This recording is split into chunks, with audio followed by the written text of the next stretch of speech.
Hey everyone, Jkd Sifu, Mike Goldberg in Keller, Texas.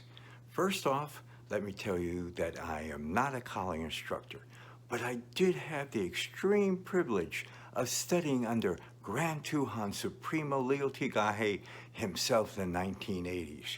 And as a self-defense teacher, I would be derelict in my duties if I didn't pass off some of this information to my students who study with me.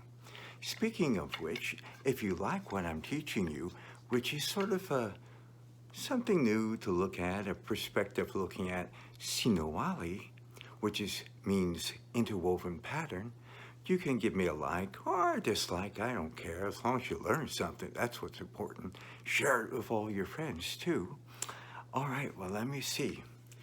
Interwoven pattern, Sinawali, is generally done with the tips when you see them. And there's heaven, there's standard, there's earth. I know they're all different levels.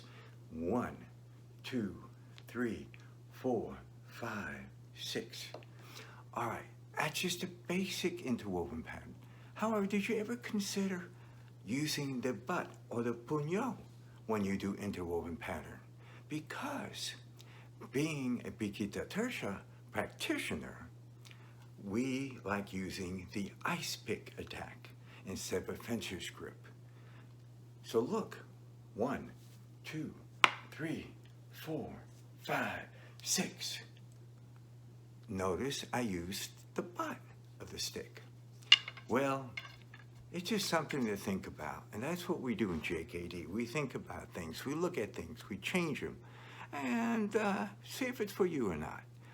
All right, now remember, subscribe, give me a like, maybe a rumble, and don't forget my contact information is either above or below in the description element, whether you want me for a seminar or personal training. Until later, stay aware, be safe.